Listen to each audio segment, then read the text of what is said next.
Friends தண்டலே மெல்ல பேசுகின்ற எபிசோடில் என்ன நடக்கலாம் அப்படிங்கிறத பற்றி பார்க்கலாம். இன்றைக்கான எபிசோட் இன்ட்ரெஸ்டிங்கான சுவாரஸ்யமான எபிசோட் அப்படின்னு சொல்லலாம். பரமணி இளமதிக்கு கல்யாணம் நடக்கிறதுக்காக வேண்டுதல் பரிகாரத்தெல்லாம் நிறைவேற்றுறேன்னு சொல்லி கலாமா ஒத்துக்கிட்டாங்க. இருந்தாலும் இவங்க போட்ட நிறையா திட்டத்தை இளமதி கண்டுபிடிச்சிட்டதுனால இப்போ அவங்கள வச்சே இந்த மாதிரி இவங்களை அதாவது இந்த பரிகாரத்தை செய்ய வைக்கணும் அப்படிங்கிற மாதிரி தான் சொல்லியிருந்தாங்க. இப்போ பார்த்தா இன்றைக்கான எபிசோட் ஆரம்பத்திலேயே அந்த பரிகாரத்தை செய்கிறதுக்காக கோயிலில் இருக்கிறாங்க, கையில் தீச்சிட்டு எடுத்துக்கிட்டு சுடுது அப்படி இப்படிங்கிற மாதிரிலாம் ஓடிட்டு இருக்காங்க. கடைசியில் பார்த்தா கனவுல இருந்து எந்திரிக்கிறாங்க. இந்த மாதிரிலாம் நடந்துருமோன்னு பயந்துட்டு ரஞ்சித்தை பேசி அந்த ரவுடிங்களை அனுப்பி அந்த ஜோசியரை கண்டுபிடிக்க சொன்னேன் என்னாச்சு அப்படிங்கிற மாதிரிலாம் பேசிக்கிட்டு இருக்காங்க. இப்போ பரமணி இளமதி வராங்க. பரமன் வந்து இந்த மாதிரி பரிகாரம்லாம் செய்ய வேணாம்னு சொல்கிறாரு.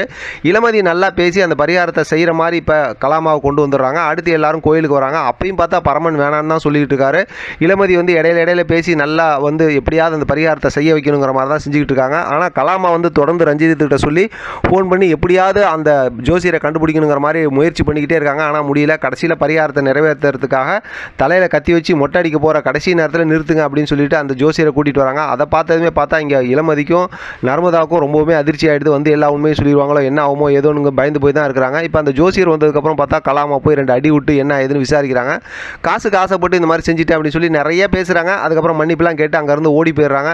இப்போ கலாமா டக்குன்னு என்ன ட்விஸ்ட் அடிக்கிறாங்க அப்படின்னா அந்த ஜோசியர் வந்து சொன்னது பொய்யா இருந்தாலும் இப்போ எப்படி பார்த்தாலும் அதாவது வந்து 1 வருஷம் கழிச்சு தான் இனிமேல் கல்யாணம் நடக்கும் அப்படிங்கிற மாதிரி சொல்லிட்டு கிளம்புறாங்க. இப்போ தான் இளமதி வந்து செம்மையாக பேசுகிறாங்க.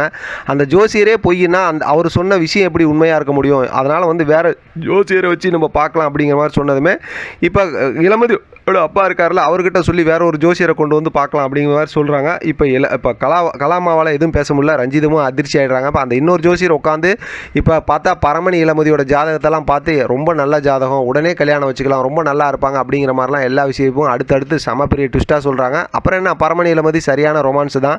ஆனால் இந்த பக்கத்து கலாமா வந்து அப்படியே அதிர்ச்சி ஆகிடுறாங்க. என்னடா நம்ம போட்ட எந்த திட்டமும் நடக்கலையே அப்படிங்கிற மாதிரி அப்படியே அதிர்ச்சியோடு அப்படியே இருக்கிறாங்க.